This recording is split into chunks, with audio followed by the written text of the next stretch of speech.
पढ़ रहे श्रीमद् भागवतम स्कंद 1 अध्याय 7 और श्लोक संख्या 45। स एष भगवान् द्रोणः प्रजारूपेण वर्तते तस्यात्मनो धर्मं पत्न्यास्ते नानुगादिरसुकृपी।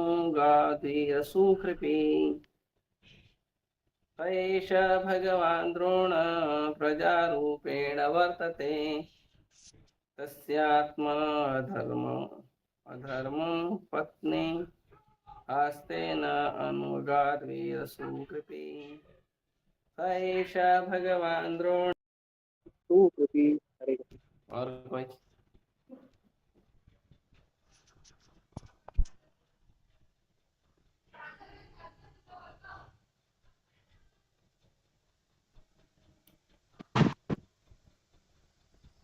ओके। शब्दार्थ अनुवाद और तात्पर्य। कृष्ण कृपा मूर्ति अभय चरणामिंद भक्ति वेदांत स्वामी शिल प्रभुपाद की जय। सह वह एषः निश्चय ही भगवान स्वामी द्रोणः द्रोणाचार्य प्रजारूपेण अपने पुत्र अश्वत्थामा के रूप में वर्तते उपस्थित है। तस्य उनके आत्मनः शरीर का अर्धम आधा पत्नी आस्ते जीवित है, नहीं अन्वगात अनुगमन किया। वीरसु पुत्रवती कृपी कृपाचार्य की बहन अपने पुत्र द्वारा प्रतिनिधित्व किए जाने के कारण द्रोणाचार्य अब भी निश्चित रूप से विद्यमान है। उनकी पत्नी कृपी सती नहीं हुई क्योंकि वे पुत्रवती थी। तात्पर्य, द्रोणाचार्य की पत्नी कृपाचार्य की बहन थी। शास्त्रों के अनुसार पति परायणा स्त्री अर्धांगिनी होती है और यदि वह निसंतान हो तो अपने पति के साथ स्वेच्छा से मृत्यु का वर्ण कर सकती है। लेकिन द्रोणाचार्य की पत्नी को ऐसा नहीं करना पड़ा क्योंकि उसके पुत्र था जो उसके पति का प्रतिनिधि था। पुत्रवती विधवा नाम के लिए विधवा होती है, अर्थात हर प्रकार से अश्वत्थामा द्रोणाचार्य का प्रतिनिधि था। अतएव अश्वत्थामा का वध करने का अर्थ था मानो द्रोणाचार्य का वध। अश्वत्थामा का वध न करने हेतु द्रौपदी का यही तर्क था। ओम अज्ञानतिमिरान्धस्य ज्ञानाञ्जनशलाकया चक्षुरुन्मीलितं येन तस्मै श्रीगुरवे नमः। श्रीचैतन्यमनोभीष्टं स्थापितं येन भूतले स्वयं रूप कदा मह्यं ददाति स्वपदान्तिकं। वन्देऽहं श्रीगुरो श्रीयुतापदकमलं श्रीगुरून् वैष्णवांश श्रीरूपं साग्रजातं सहगण रघुनाथान्वितं तं सजीवं साद्वैतं सावधूतं परिजनसहितं कृष्णचैतन्यदेवं श्रीराधा कृष्ण पादान् सह गण ललिता श्री विशाखान्तांश नमामि विष्णुपादाय कृष्णपृष्ठाय भूतले श्रीमते भक्तिवेदांत स्वामी निति नामिने नमस्ते सारस्वते देवे गौरवाणी प्रचारिणे निर्विशेष शून्यवादी पाश्चात्य देशतारिणे नमामि विष्णुपादाय कृष्णपृष्ठाय भूतले श्रीमते भक्ति सिद्धांत सरस्वती नामिने श्रीवासभानवी देवी दयिताय कृपाब्दै कृष्ण संबंध विज्ञान दायिने प्रभुवे नमः। माधुर्योज्वल प्रेमाढ्य श्रीरूपानुग भक्तिदा श्री गौर करुणा शक्ति विग्रहाय नमस्ते। नमस्ते गौरवाणी श्रीमूर्तये दीनतारिणे रूपानुगा विरुद्धाव सिद्धांत ध्वांतारिणे नमो गौर किशोराय साक्षात् वैराग्य मूर्तये विप्रलंब रसाम्बोधे पादाभुजाय ते नमः। नमो भक्ति विनोदाय सच्चिदानंद नामिने गौरशक्ति स्वरूपाय रूपानुगवराय ते गौराविर्भाव भूमे स्वं निर्दिष्टा सज्जन प्रिय वैष्णव सार्वभौम श्री जगन्नाथाय ते नमः। वाञ्छाकल्पतरुभ्यश्च कृपा सिन्धुभ्य एव च पतितानां पावनेभ्यो वैष्णवेभ्यो नमो नमः। नमो महावदन्याय कृष्णा प्रेम प्रदायते कृष्णाय कृष्ण चैतन्य नामने गौतुषे नमः। पंचतत्वात्मकं कृष्णं भक्तरूप स्वरूपकं भक्तावतारं भक्ताख्यं नमामि भक्तशक्तिकम्। हे कृष्ण करुणा सिंधु दीनबंधु जगतपते गोपेश गोपिका कांत राधा कांत नमस्तुते। जयतां सुतोर्पंगो ममा मन्दामतेर्गति मत्सर्वस्य पादाम्भोजो राधा मदन मोहनो दिव्यवृन्दारण्यकल्पद्रुमादः श्रीमद्रत्नागार सिंहासनस्थौ श्रीमद्राधा श्रीलगोविन्ददेवो पृष्ठानिविसेव मानुस्मरामि। श्रीमान् रासरसारम्भी वंशीवटतटे स्थितः कर्षन् वेणुसुनैर्गोपी गोपीनाथाय श्रीस्तुनः। तप्तकाञ्चन गौराङ्गी राधे वृन्दावनेश्वरी वृषभानुसुते देवी प्रणमामि हरिप्रिये। जय श्री कृष्ण चैतन्य प्रभु नित्यानंद श्री अद्वैत गदाधर शिवासादि गौर भक्तवृंद। हरे कृष्णा कृष्णा कृष्णा हरे हरे हरे राम राम राम हरे हरे।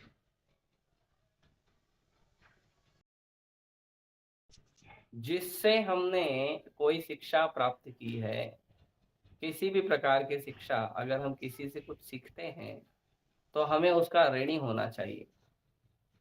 हमें उस व्यक्ति ने कुछ गलत किया है तो हमें एकदम से साधारण व्यक्ति जैसा व्यवहार नहीं करना चाहिए। क्यों?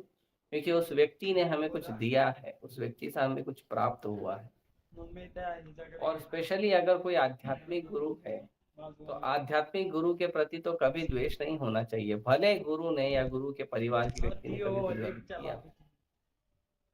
हालांकि भगवान कहते हैं कि यदि कोई व्यक्ति गुरु है लेकिन गुरु के पद का गरिमा यदि वो नहीं बनाए रखता है, तो यदि वो आतताई का कार्य करता है तो उसे दंड देना चाहिए। उसके बाद अब द्रौपदी कह रही हैं कि देखो, अगर ये भी देखा जाए कि द्रोणाचार्य के पुत्र ने गलत किया है और वो आतताई है, इसके लिए उसको मार देना चाहिए, तो हमें आतताई को मारने का बिल्कुल अधिकार है, लेकिन कभी कभी हमें उसके परिवार को भी देखना चाहिए। क्योंकि ये जो द्रोणाचार्य है ये हमारे गुरु का पुत्र है, तो गुरु के परिवार के प्रति शिष्य की भी जिम्मेदारी होती है। तो यदि गुरु का परिवार अनाथ हो जाएगा, सूना हो जाएगा और वो भी शिष्य के कारण होगा तो वो अच्छा नहीं है। इसीलिए जो शिष्य है, शिष्य को समझना चाहिए, बुद्धि लगाना चाहिए कि मेरे गुरु के घर में या मेरे गुरु के व्यक्तिगत जीवन में कोई कमी या नुकसान या कोई कष्ट न आए, ये शिष्य का जिम्मेदारी है। खास करके आध्यात्मिक गुरु का, ये तो सैन्य शिक्षा देने वाले और बाकी शिक्षा देने वाले गुरु भी होते हैं, पढ़ाई लिखाई कराने वाले, लेकिन विशेष करके जो आध्यात्मिक गुरु है वो आध्यात्मिक गुरु के प्रति तो बहुत बड़ी जिम्मेदारी होती है शिष्य की। आध्यात्मिक गुरु के लिए जिम्मेदारी जो होती है उसको शिष्य को पालन करना चाहिए। आध्यात्मिक गुरु सही है गलत है ये चर्चा नहीं करनी चाहिए। यहाँ पर कह रहे हैं कि शास्त्रों के नियम के अनुसार यदि कोई व्यक्ति का शरीर छूट जाता है और यदि उसकी पत्नी उससे बहुत ज्यादा प्रेम करती है तो पति के शरीर के साथ ही वो सती हो जाती है। पति के शरीर को दाह संस्कार दिया जाता है, पत्नी भी साथ में ही अपना शरीर छोड़ देती है। लेकिन छोड़ती है वो क्यों छोड़ती है, उसके लिए शब्द उपयोग किया है स्वेच्छा से, जोर जबरदस्ती करके नहीं। जैसे सती प्रथा का जो विरोध किया था अंग्रेजों ने, तो उसमें कई सारे केसेस ऐसे भी आए थे कि पत्नी नहीं मरना चाहती है तो भी उसको जबरदस्ती पति के साथ चिता पे लिटा देते थे। वो गलत है, उसका उल्लेख नहीं है शास्त्रों में। लेकिन यदि जैसे हम देखते हैं, आप देखिए कुछ बॉलीवुड के मूवीज में ऐसा दिखाया गया है कि पत्नी पति शरीर छोड़ा है तो पत्नी भी शरीर छोड़ देती है, उसको इतना वियोग होता है, इतना प्रेम का उसको वियोग होता है कि पति नहीं रह सकता तो मैं भी नहीं रह सकती, तो शरीर छोड़ देती है। ऐसा दिखाया गया है, गाढ़ा प्रेम। तो पहले के समय पे, वैदिक समय पे ऐसा ही प्रेम होता था। छोटी उम्र में स्त्री पुरुष दोनों का विवाह हो जाता था, छोटी ही उम्र में। 10 साल के पहले, 10 साल, 11 साल, 12 साल, लगभग 14 साल के पहले दोनों का विवाह कर देते, स्त्री पुरुष दोनों। क्यों? क्योंकि ये जो 12, 13, 14 साल है ना, इसके बाद की उम्र ऐसी होती है कि तब यौवन पकड़ता है। और जब यौवन पकड़ता है तो यौवन क्या करता है? यौवन में इच्छा होती है कि कोई ना कोई हमारा संगी हो। और यदि उसका विवाह पहले ही हो गया है तो उसके मन में पूरी तरह से बात घर कर जाती है कि यही मेरा पति है, यही मेरी पत्नी है। तो उससे व्यभिचार नहीं होता था। और यदि कभी कोई व्यक्ति सोचता था कि मैं व्यभिचार करूंगा तो उसको गांव के लोग, घर के लोग उसको बताते थे, भैया अगर तुम्हारी इच्छा है, स्त्री को बोलते थे, पुरुष को बोलते थे, अगर तुम्हारी इच्छा है तो तुम्हारे पास पति पत्नी है जीवन चलाने के लिए, तो आपको बाहर यहां वहां नहीं जाना चाहिए, अवैध संबंध नहीं बनाना चाहिए। ये जो आज का कॉन्सेप्ट चल रहा है गर्लफ्रेंड बॉयफ्रेंड का, ये सब नहीं होना चाहिए। तो जो बाल विवाह किया जाता था वो इसलिए किया जाता था। और जब बाल विवाह हो जाता था तो स्त्री को पता होता था कि उसका एक पति है, और अब उसको उस पति का सेवा करना है, अपने सास ससुर का सेवा करना है। तो मायके में ही उसको उसकी पढ़ाई लिखाई और उसको ट्रेनिंग दिया जाता था। मायके में घर का काम करना, घर की जिम्मेदारी उठाना, सब ट्रेनिंग मायके में दिया जाता था।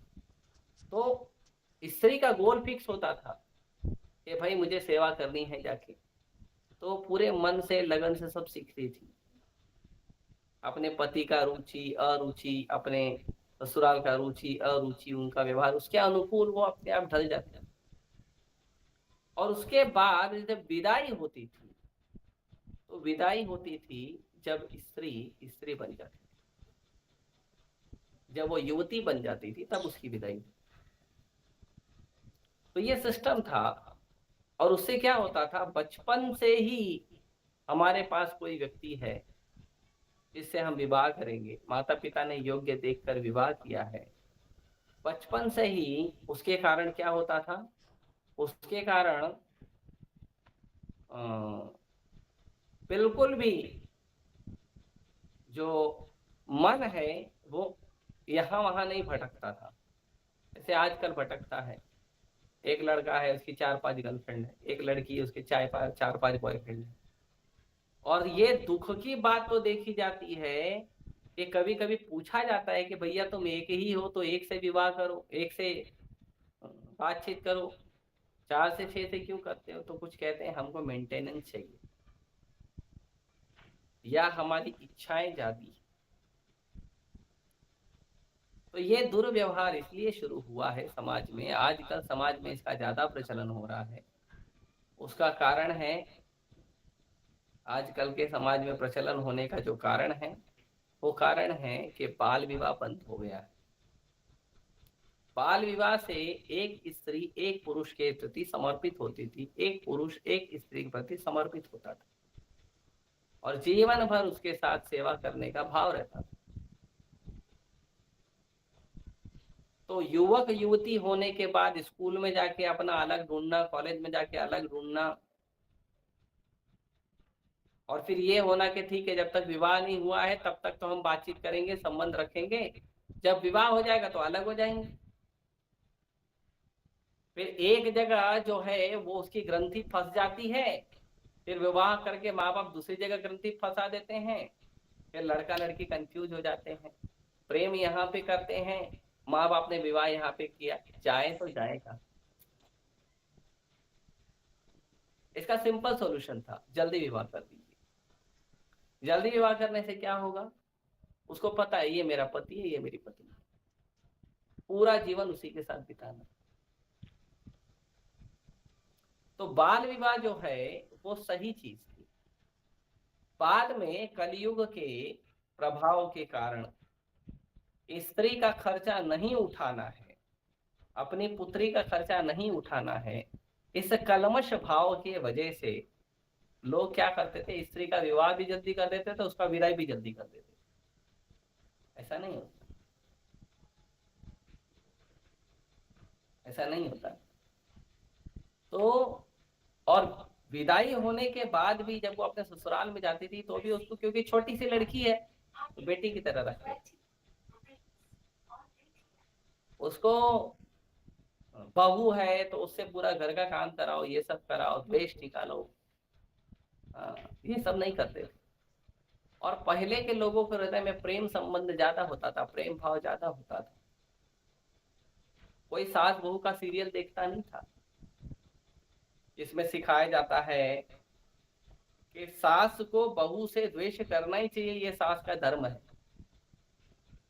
बहू को सास से द्वेष करना ही चाहिए, यह बहू का धर्म है। ननद और भाभी का कभी भी मिलन नहीं होगा, विचारों कभी मिलन नहीं होगा। वो दोनों अनादि काल से ईर्ष्यालु हैं और अनंत काल तक ईर्ष्यालु ही बने रहेंगे। ये सब सिखाया जाता है, ये सब ट्रेनिंग नहीं देते थे। जहां तक मैं समझता हूँ, जो सास बहू के सीरियल वगैरह है, ये हमारे समय पे शुरू हुए थे। एकता कपूर ने किस तरह से भारत की एकता को खंडित किया, पारिवारिक एकता को तोड़ा है, अपने पारिवारिक सीरियल के माध्यम से हमने अपनी आंखों से देखा है। इसके पहले इतने झगड़े लफड़े नहीं होते थे। इसके पहले नहीं होता था, स्त्री का अपना डिमांड है, पुरुष का अपना डिमांड है, ईर्ष्या है अलग, क्रोध है अलग, द्वेष है अलग। एक ही स्त्री की 10-10 बार विवाह हो रहे हैं, एक ही पुरुष का 10-10 बार विवाह हो रहा है, जैसे घर में कोई दूसरा काम ही नहीं है, विवाह करना है खाली, केवल मैथुन जीवन के प्रति समर्पण है। ये गंदगी जो है, ये सीरियल और मूवी से आई है। जितने भी सीरियल चलते हैं और जितने भी फिल्में चलती हैं, ये गंदगी वहां से आई है, ये संस्कार में नहीं है। तो इसीलिए समर्पण होता था, स्त्री का पुरुष के लिए समर्पण होता था, पुरुष का स्त्री के लिए समर्पण होता है। दोनों एक दूसरे के लिए कटिबद्ध होते हैं, एक दूसरे की सेवा करते हैं और सेवा करके एक दूसरे का प्रेम जीतते हैं, सेवा करके एक दूसरे का प्रेम प्राप्त करते हैं, न कि उसको अधिकार दिखाकर और उस पर रोब जमा कर कि तुम मेरा पति है, तुमको मुझे प्रेम करना है, किसी और को नहीं करना। तुम मेरी पत्नी हो, तुमको मुझे प्रेम करना है, किसी और को नहीं करना। नहीं, सेवा ऐसी करेंगे कि पति केवल मुझे ही प्रेम करेगा, सेवा ऐसी करेंगे कि पत्नी केवल मुझे ही प्रेम करेगी। ये इस तरह का भाव होता और एकदम निस्वार्थ सेवा, प्रेममय सेवा, जिससे प्रेममय बंधन बना रहता। परंतु आजकल का समय हम देखते हैं, हर घर में, हर हाथ में मोबाइल है, हर व्यक्ति या तो फिल्म देख रहा है, या तो सीरियल देख रहा है, या तो उससे भी बेकार बदतर, बद से बदतर रील्स देख रहे हैं। और रील्स में भी कई शिक्षाएं मिलती हैं, कैसे ईर्ष्या करना चाहिए, कैसे द्वेष करना चाहिए, कैसे झगड़े करने चाहिए, कैसे अपनी बातों के लिए लड़ाई करनी चाहिए। अपने अधिकार का हमें युद्ध करना चाहिए, रील्स में भी सिखाया जाता है। ज्यादा नहीं, 30 सेकंड, 40 सेकंड, 1 मिनट, 2 मिनट की होती है, और बहुत गहरा उसका प्रभाव पड़ता है। तो ये जो नया जमाना है, नए जमाने में मनोरंजन के नाम पर हम अधर्म सीख रहे हैं। नए जमाने में मनोरंजन के नाम पे हम पाप सीख रहे हैं। हम क्रोध सीख रहे हैं, काम सीख रहे हैं, ईर्ष्या सीख रहे हैं, द्वेष सीख रहे हैं। और मनोरंजन है, हंसी खेल में पता चलता है, लेकिन ये हंसी खेल में ही हमारे मन में, हमारे शरीर में प्रवेश कर रहा है। इससे घर टूट रहे हैं, रिश्ते टूट रहे हैं, संबंध नहीं बन पा रहा है। और ये जो गाढ़े प्रेम की बात करते हैं ना गीता भागवतम में, ये ऐसे लगता है कोई स्टोरी है, कोई कहानी है। सच में ऐसा नहीं हुआ था, इसीलिए लोग इसे मिथ्या कहते हैं, माइथोलॉजी।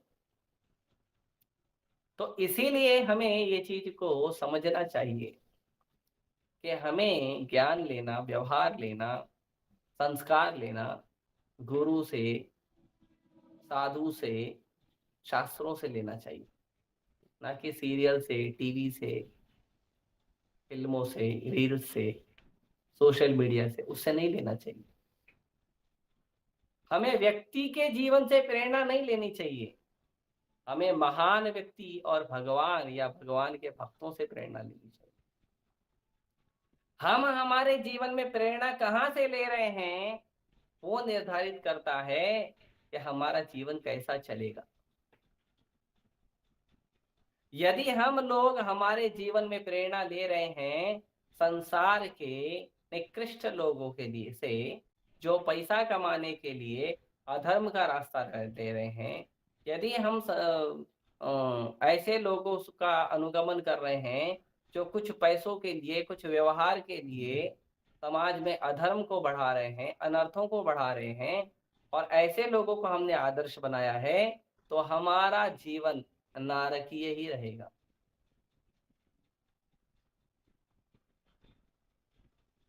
यदि हमारा जीवन किसी भी प्रकार का है, लेकिन यदि हमें हमारे जीवन को उत्तम बनाना है, तो हमें संग लेना पड़ेगा भगवान के शब्दों का, शास्त्रों का। भगवद गीता है, भागवतम है, चैतन्य चरितामृत है, भक्ति रसामृत सिंधु है, उपदेशामृत है, ईशोपनिषद है, कई पुस्तकें हैं। इनसे हमें मार्गदर्शन लेना चाहिए। इन पुस्तकों को पढ़ने वाले और इन पुस्तकों के आधार पर लोगों के जीवन को संवारने वाले साधु का और गुरु का आश्रय लेना चाहिए। वही हमारे दुखद जीवन को, नारकीय जीवन को सुखद या आनंदमय बना सकते हैं। नहीं तो समाज के ऐसे हीन लोगों से, ईर्ष्यालु लोगों से यदि हम ट्रेनिंग लेंगे, सीरियल के माध्यम से, फिल्मों के माध्यम से,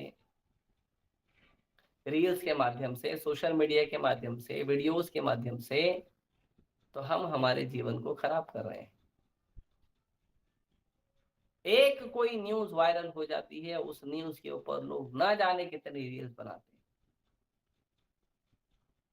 हैं। एक कोई बात वायरल हो जाती है, उसके ऊपर लोग ना जाने, जैसे लोगों के पास बहुत समय है,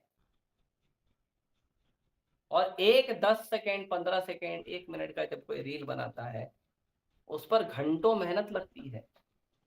लोग घंटों मेहनत करके समाज में मनोरंजन के नाम पे अभद्रता और अनर्थों का प्रचार कर रहे हैं। क्यों? क्योंकि इनमें से कोई भी शास्त्र नहीं पढ़ता है, क्योंकि इनमें से कोई भी शास्त्र नहीं पढ़ता, कोई भी किसी गुरु के आश्रय में नहीं है जो आध्यात्मिक और प्रामाणिक गुरु हो। इनमें से कोई भी साधुओं का संग नहीं करता है, साधुओं के साथ बैठ के भजन नहीं करता है, भक्ति नहीं करता है, भगवान का नाम नहीं जप करता है। इसीलिए ये लोग ऐसे अनर्थों का, अभद्रता का, अश्लीलता का प्रचार करते हैं। और उसका प्रभाव कहाँ पड़ रहा है? उसका प्रभाव पहले तो हमारे ऊपर पड़ रहा है, क्योंकि हम यूज कर रहे हैं। दूसरा उसका प्रभाव पड़ता है हमारे बच्चों पे। हम देखते हैं छोटे छोटे बच्चे, अभी उसने बोलना नहीं सीखा, चलाना नहीं सीखा, लेकिन उसको रील चलाना आता है। मोबाइल खोल के इंस्टाग्राम को कैसे खोलना है, यूट्यूब को कैसे खोलना है, फेसबुक को कैसे खोलना है, छोटे बच्चे को उसको बोलना नहीं आता है, उसको चलना नहीं आता है, उसको अपने रिश्तेदारों को पहचानना भी नहीं आता है, लेकिन उसको रील चलाना आता है। और ये सारा अभद्रता, अश्लीलता,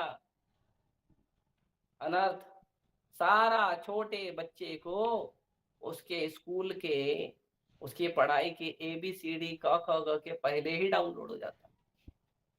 फिर माता पिता पूछते हैं, अरे हम तो अच्छा संस्कार देते हैं हमारे बच्चों को, हमारे बच्चे ऐसे क्यों होते हैं? आपने ध्यान दिया आपका बच्चा कहाँ कहाँ से संस्कार ले रहा है? तो वो गाढ़ा प्रेम होगा नहीं। तो गाढ़ा प्रेम नहीं होगा तो उतना उत्तम लेवल पे लोगों का जीवन नहीं होगा। तो क्या होगा? तो ये हमें लगेगा ये सतीवती बात जो है बेकार है। नहीं, ऐसा उत्तम प्रेम होता था एक दूसरे के साथ कि यदि संतान नहीं है, पुरुष या पति जो है शरीर छोड़ दिया है, पुरुष का दाह संस्कार किया जा रहा है, स्त्री के पास संतान नहीं है, स्त्री किसी पे डिपेंड नहीं है, तो स्त्री पति के साथ स्वेच्छा से पति के साथ शरीर छोड़ देती है, नहीं रहती थी। और ऐसे स्त्री को उस पति के साथ स्वर्ग प्राप्त होता है।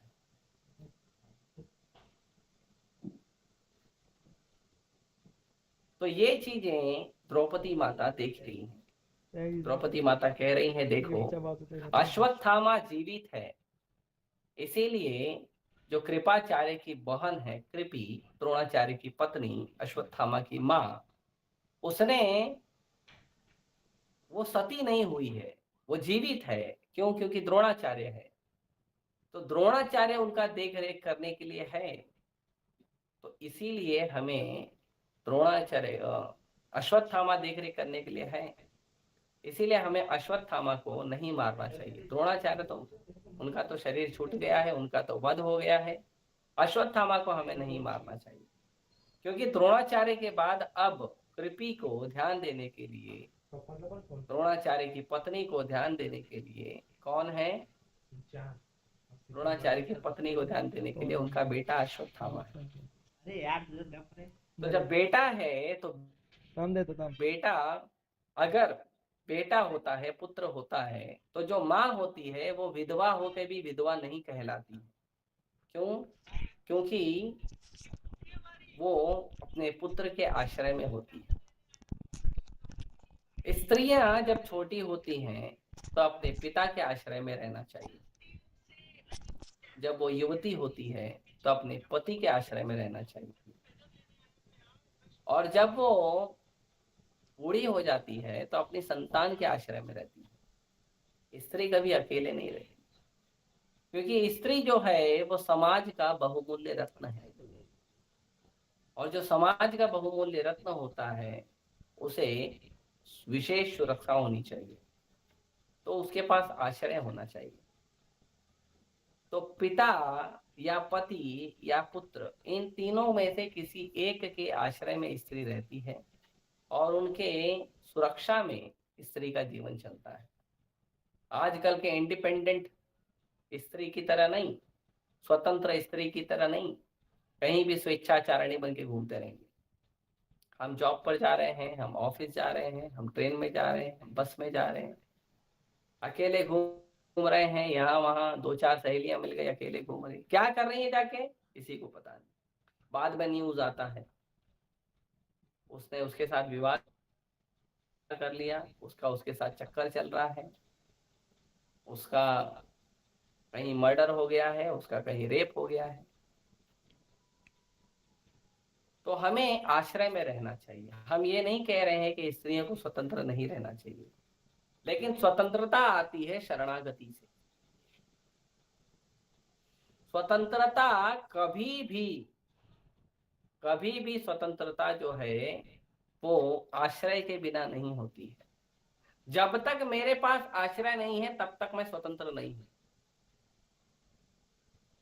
जैसे आपने देखा है कछुआ, कछुआ जो होता है वो उसके जो कछुए के ऊपर जो अ, पत्थर का उसका शरीर होता है उसके आश्रय में होता है। अगर कछुआ सोचे कि मैं आजाद हो जाऊं तो उसको कोई भी जीव खा के खत्म कर देगा। तो कछुआ उसके आश्रय में है। अगर हम कछुआ सोचे कि मैं फ्री होना चाहता हूं, इतना बड़ा बोझ लेकर मैं क्यों चलूं, क्या होगा? अगले ही पल उसको कोई जीव खा जाएगा। उसका शरीर बहुत कोमल होता है।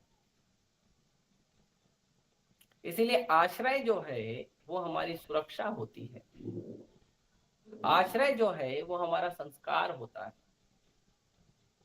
आश्रय बोझ नहीं होता, संस्कार बोझ नहीं होते हैं। संस्कार हमारी सुरक्षा करते हैं, सूक्ष्म स्तर पे हमारी सुरक्षा होते रहती है।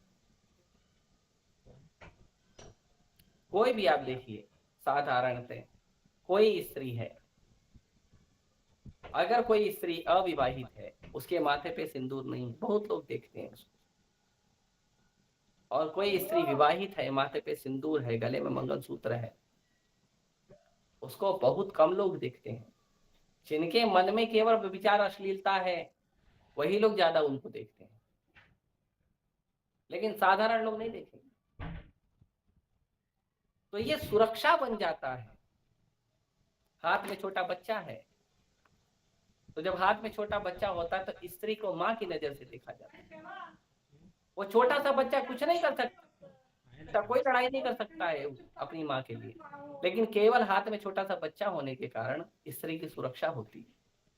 ट्रेन में, बस में सम्मान दिया जाता है, कहीं पर चलते हैं सम्मान दिया जाता है, आप पहले बैठिए, आपके हाथ में बच्चा है। और लोगों का ध्यान बच्चे पे होता है, स्त्री पे नहीं होता उस समय। तो आश्रय जो है, उससे आश्रय से क्या मिलता है? सुरक्षा मिलती है। आश्रय से संस्कार मिलता है। आश्रय बोझ नहीं होते हैं। आजकल जिस तरह से स्त्री मानवाधिकार वालों ने और ये जो फिल्मों ने, सीरियल ने जो गलत प्रचार किया है, वो दुष्प्रचार बहुत गलत है। घर में झाड़ू पोछा करना है, घर में खाना बनाना है, घर में खाना जो है वो उसका सेवा करना है, परोसना है। घर के अंदर ये सब काम करने को लोग बंधन बताते हैं, और यही काम लोग जाके होटल में कर रही हैं। माताएं, प्रभु जी, सब लोग, स्त्री पुरुष सब करते हैं। घर में खाना बनाने को उनको बंधन लगता है, स्त्री पुरुष दोनों। लेकिन बाहर जाके होटल में, ढाबे में या सड़क पर दुकान लगाने में, बड़ा पाव, समोसा पाव, चाइनीज, मोमोज, वहां पे खड़े होके 4-4 घंटा कुकिंग करके लोगों के लिए, लोगों को बना कर देने में उन्हें बोझ नहीं लगता। क्यों? पैसा आ रहा है। घर में झाड़ू पोछा करने को, घर में काम करने को बोझ लगता है। और हाउस कीपिंग के नाम पे होटल में, रेस्टोरेंट में और कितनी सारी अलग अलग जगह पे जाके जब लोग काम करते हैं वो बोझ नहीं लगता। 10-10 घंटा, 12-12 घंटा, कैसा कैसा टॉयलेट होता है, कैसा कैसा फ्लोर होता है। होटल में तो कितनी गंदगी होती है। क्या करते हैं? सब वहां पे जाके बढ़िया सफाई करते हैं, वो बोझ नहीं लगता, वो बोझ नहीं लगता। तो हमें ये समझना चाहिए कि क्या हमारा व्यक्तित्व, क्या हमारा जीवन इतना सस्ता है कि घर में जो लोग हमें प्रेम करते हैं, घर में जो लोग हमारे साथ दिन रात रहते हैं, उनकी सेवा हमें बोझ लगती है। और बाहर जो व्यक्ति हम पर रुआब जमाता है, 4 पैसा देता है, मानसिक शोषण करता है, शारीरिक शोषण करता है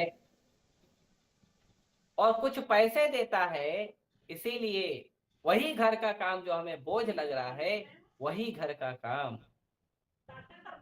हमें आनंद देता है? नहीं। इसीलिए शास्त्र कहते हैं इच्छाएं कम करिए। कम धन है, कम सुविधा है, तो उसमें जीने का प्रयास करिए। ज्यादा है तो ज्यादा जियो, लेकिन कम है तो अपनी इच्छाओं को बढ़ाकर अधर्म के रास्ते पे, अनर्थ के रास्ते पे मत चलिए। और उससे समाज का पतन ही हो रहा है। बताइए, आज तो कोई नहीं पढ़ रहा है गीता, महाभारत, रामायण। क्यों हो रहे हैं इतने सारे रेप? क्यों लोगों का शोषण हो रहा है? स्त्री का, पुरुष का, सबका शोषण हो रहा है। आज तो कोई नहीं पढ़ रहा है। आज तो कोई ब्राह्मण नहीं है, दलित नहीं है, क्षत्रिय नहीं है, वैश्य नहीं है। आज कोई स्त्री पुरुष में भेद नहीं है। फिर क्यों शोषण हो रहा है? क्यों दिन रात, क्यों 90% से ज्यादा अपराध की का ही न्यूज आता है, अपराध का ही समाचार आता है? और जब लोग महाभारत, गीता, रामायण पढ़ते थे तो घर के लोग, समाज के लोग मिलजुल के एक दूसरे का साथ देते थे। अरे सुरक्षा तो छोड़ो, लोग इतना भी ध्यान देते थे कि आपने कुछ पाया कि नहीं। लोग सुबह शाम पूछते थे आपने कुछ पाया कि नहीं। कहीं चोट लग जाए तो दिन भर में कम से कम 10 लोग बार बार आकर पूछते थे, ठीक हुआ, इम्प्रूवमेंट है? ये संस्कार है जो हमें एक दूसरे को बांध के रखते हैं और एक दूसरे को हमें सहयोग देते हैं, एक दूसरे की पीड़ा सहते हैं, एक दूसरे के पीड़ा को समझते हैं। और यही हम मॉडर्न बनने के चक्कर में, यही आधुनिक बनने के चक्कर में हमने कितना पतन कर लिया है। बड़ा दुख लगता है देखकर। माताएं हैं, 12-12 घंटा, 14-14 घंटा, उनको बहुत मेहनत करवाया जाता है। उसके बाद थोड़ा सा पैसा दिया जाता है, महीने भर में थोड़ा सा पैसा। और उन पैसे को प्राप्त करके माताओं को लगता है कि वाह, हम तो इंडिपेंडेंट हैं। बच्चे घर में माँ बाप का सेवा नहीं करते हैं, लेकिन 4 पैसे के लिए ना जाने किसका किसका सेवा करते हैं। और 4 पैसा आ जाता तो उनको लगता है हम तो इंडिपेंडेंट। आप इंडिपेंडेंट नहीं हो। आप अपने जानबूझ के अपने आप को समाज द्वारा शोषण करने के लिए, 4 पैसों के लिए समाज के सामने परोस दिया है। आपके पास शास्त्र पढ़ने का समय नहीं है, भगवान का नाम जप करने का समय नहीं है। आपके पास भक्तों के साथ मिलकर भगवान का सेवा करने का, भगवान का प्रचार करने का समय नहीं है। लेकिन आपके पास बहुत सारा समय है कि 4 पैसे के लिए अपना शोषण करवाए। ऐसी परिस्थिति है, लोग आकर बिलक बिलक कर रोते हैं साधु के पास। नहीं समझ में आ रहा है कैसा जीवन चल रहा है, नहीं समझ में आ रहा है। कुछ उपाय बताओ, कुछ उपाय। अरे साधु के हाथ में जादू की छड़ी है, ऐसा घुमा देगा, उपाय हो जाएगा, दुख निकल जाएगा। क्या करेगा साधु? साधु भगवान से प्रार्थना करता है, प्रभु थोड़ा देख लो इसको क्या करे। तो ये बहुत महत्वपूर्ण है। और इस महत्व से महत्व उत्पन्न होता है स्त्री पुरुष का, पति पत्नी का। स्त्री पुरुष और पति पत्नी क्या होते हैं? तब स्त्री और पुरुष जो है, पति पत्नी है, उनका आपस में गाढ़ा प्रेम होता है। इसीलिए स्त्रियां सती होती थी, और भी अपनी इच्छा से होती थी। कोई फोर्स नहीं करता था किसी को। जीना है बाद में जी सकते हैं, कोई मनाही नहीं है। घर के लोग, घर परिवार के लोग उनका ख्याल रखेंगे, घर में सेवा करेंगे, घर परिवार के लोग उसका ख्याल रखेंगे।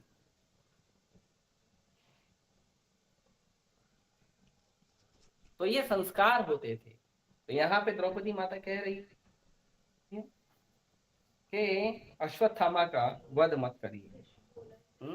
जो अश्वत्थामा है वो अपने पिता द्रोणाचार्य का प्रतिनिधि था। आगे श्लोक संख्या 46 में कहते हैं कि हे धर्म के ज्ञाता परम भाग्यशाली, यह आपको शोभा नहीं देता कि सदा से पूज्य तथा वंदनीय गौरवशाली परिवार के सदस्यों को शोक का कारण बने।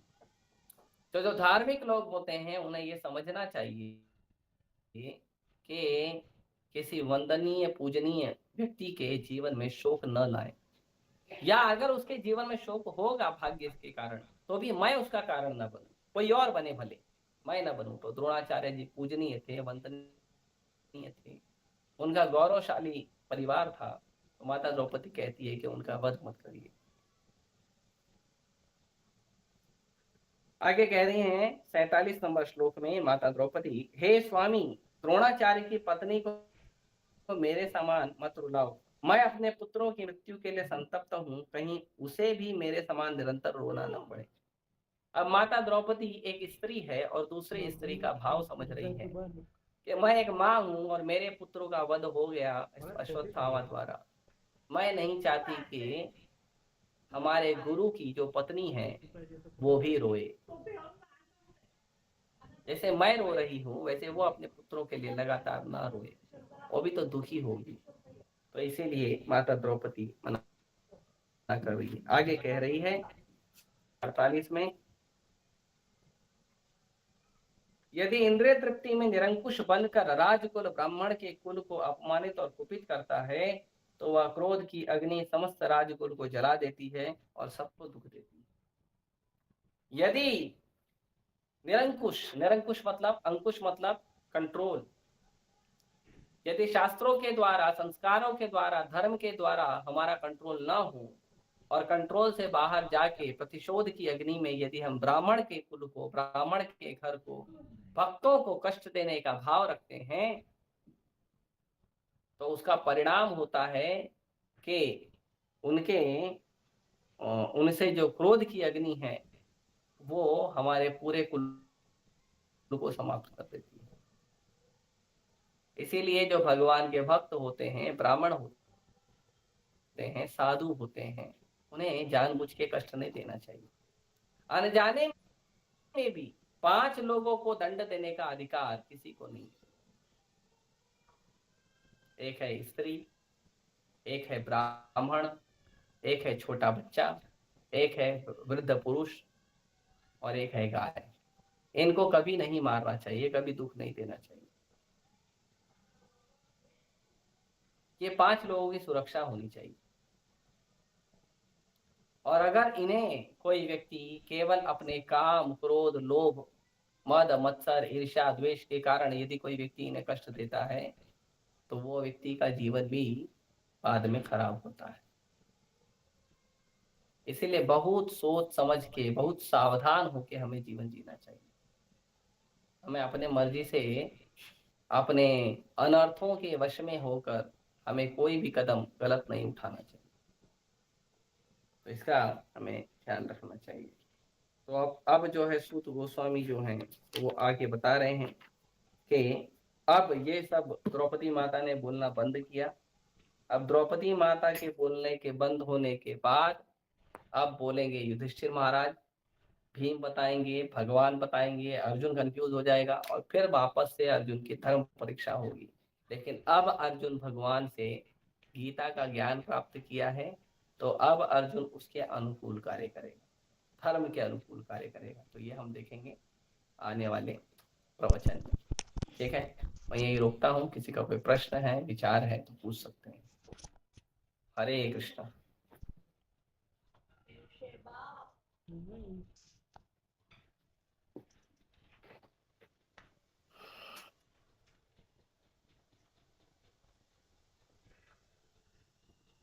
हरे कृष्णा कृष्णा कृष्णा हरे हरे, हरे राम राम राम हरे हरे। किसी का प्रश्न नहीं है? चैट वगैरह में है क्या?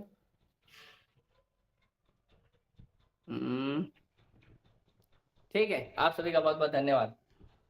श्रीमद् भागवतम की जय, श्री प्रभुपाद की जय। हरे Krishna. Receive 27 rupees on Paytm.